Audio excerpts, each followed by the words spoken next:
Regional nodes greater than $5 million and developing nodes greater than $1 million. Now, this doesn't all need to be in cash. It could be in kind. It could be specimens gathered through ongoing programs. But the aggregate total to get this job done would be $150 million.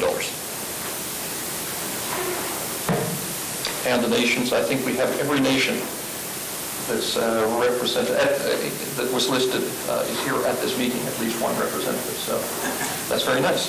We've colored the world, if you will. Funding guidelines, Karen, I hope I'm not saying anything here that's at odds with the ICI program. My belief is that all funding allocations would be made by national committees or the agencies that fund them, and the cultures of funding and decisions might well vary amongst nations. The funds for regional and developing nations would be spent within those national boundaries. There wouldn't be money moving. There would, as I understand it, simply be reporting that we're involved in Australia as a regional node, and we're investing $1 million per year on average over this 5-year period, and we're going to provide some reporting of that activity and some indication of our contribution towards the broader goals. My hope is that the central nodes would provide very direct support to developing nations, to the developing nodes. Perhaps in terms of, certainly in terms of technological support, sequencing support, but I would hope also support to aid in the biological inventory of life within their national boundaries. Canada is a relatively rich nation, but we don't have a lot of biodiversity. I think as good global citizens, we have to find a mechanism to help survey biodiversity in other regions. And so I see that hopefully the central node nations recognizing that as a collective responsibility, that they would try and move money to our partner nations in the developing nodes. So where would the money go?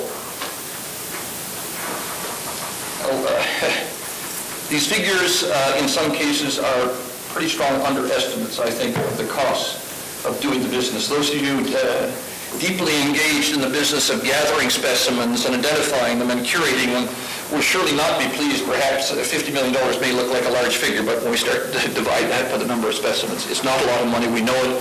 We're going to have to take serious advantage of ongoing survey programs to be able to deliver the specimens for that amount. On the other hand, I think it's one of the first barcoding programs that's really trying to make a difference to the taxonomic support system that barcoding relies upon.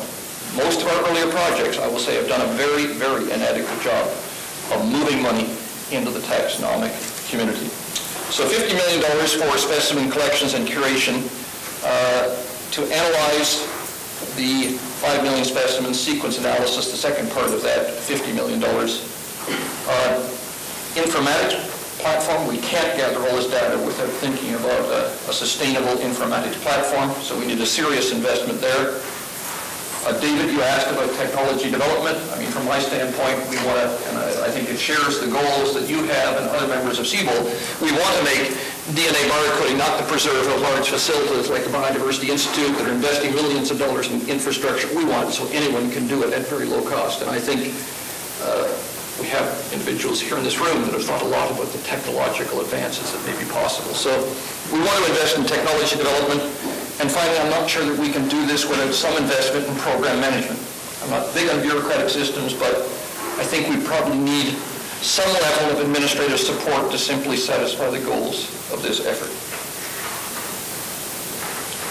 So the big goal then, the big investment, building this barcode of life reference library, $100 million, 5 million specimens, 500,000 species.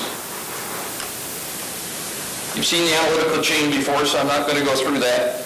There's a bunch of different steps on the DNA sequencing front and also on the informatics front. Where the specimen's going to come from. We saw examples earlier today of the various sort of approaches that we can use to gather large numbers of specimens. Chris gave us a wonderful example in Morea of what I would term a biotic survey, where an area is singled out for intensive survey of its biological diversity. I think that may be a very interesting model to see cloned in a number of places around the planet. Taxon surveys, Mark gave us an excellent overview of Fishbowl and Abbey and Those are the two largest ongoing taxonomic campaigns, but certainly not the only ones. David mentioned mosquitoes and tephritid flies. These are examples of taxon surveys. Museums. Museums in our world have got vast numbers of specimens, billions of specimens. I think they will need to be targeted. We know that many of those specimens in museums will be tough to analyze, but they should certainly contribute a significant number of samples. And then finally, as opposed to work that's motivated by these three other axes, a certain element of work that's directed to socioeconomic organisms, the pest species of the world, the agricultural pests, the forestry pests. And I've just taken a simple multiplier. 200K species, 10 individuals per species, so you come up with these totals. We end up with 5 million. So what would it look like, biotic surveys? In North and Central America, I think it might look something like this. Within the United States right now in the Great Smoky Mountains, there's an ongoing effort to survey biological diversity intensively within that site. A platform like that is spending substantial amounts of money in aggregating individuals. It makes sense to go there and use that as a site for barcoding. And in fact, we've already begun this on a couple of the groups at that location. Canada, we haven't really selected a specific site. But as a strategy for selecting sites, I think it may be important to think about localities that resonate with the society they're embedded in. So, for example, Banff National Park is the image that's shown here. That would be a great site for a Canadian whole taxon survey. Canadians would love the idea, I think, of surveying life within that region. Imagine doing that in the charismatic national parks around our planet, doing it in the Serengeti, doing it in the Iguazu Falls National Park in Argentina. Yucatan Peninsula in Mexico. The ACG in Costa Rica, sites where we've got ongoing activity and biodiversity specialists. Do this at 20 sites around the world, gather 100,000 specimens at each site, and you have just satisfied. I mean, there is no overlap between samples in Costa Rica and samples in the ACG. There's not a single species. Well, yes, there's a handful of species, but it's a tiny fraction. If you pick geographically isolated sites, just go in and sample them, and you're going to accumulate lots of species. The taxon surveys that are ongoing, the effort to aggregate the birds of the world, the 10,000 species, the 30,000 species of fish, the Lepidoptera of the world. Charles Godfrey was here 2 weeks ago, and he argued that we might target the Macrolepidoptera of the world as a wonderful single group to show that you could address big biodiversity in invertebrates, 100,000 species or so, and he felt that it was doable. And I think it is doable. So we were seeking 150,000 species. I think we can think of taxon-focused efforts that will deliver those 150,000 species. That would be part of the scientific vision of the network. Museum collections, these fantastic resources have been built up over 200 or more years. This is at the Smithsonian. Actually, I guess both of these photographs are at the Smithsonian. Sorry about that North America-centric view, but we know these collections are scattered around the planet. And I guess there may not be 1 million specimens in that photograph, but we know how many millions of specimens are in the collections, and we're finding it easier to obtain useful information from museum collections. So I do see us real value in moving into the museum collections of the world. And then finally, the species of socioeconomic importance, the forest trees, the crop plants, the weeds. John talked this morning about some of the work that they've been doing, he and his group have been doing on medicinal plants.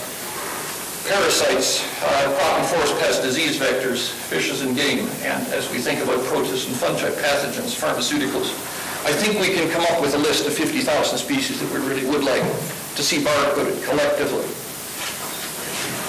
So we'll hear much more about the feasibility of these things from Dan, but as a place to begin, this might be my hit list or general thematic areas to think about the 500,000 species. The guiding principles behind this effort, specimens really must remain in their source nation. We should try and build taxonomic alliances that span the globe, not local alliances. The annual budget is $10 million across our network. Our annual quota or target is 1 million specimens per year. It may take some time to ramp up, Maybe the last 2 or 3 years, we're gathering many more than 1 million. In the first couple of years, less. I don't think, unless we explode the budget, we can't afford to create new collection facilities. We must try and hold specimens in existing facilities, and the specimens that we'll be analyzing will be a mix of newly collected and archival material.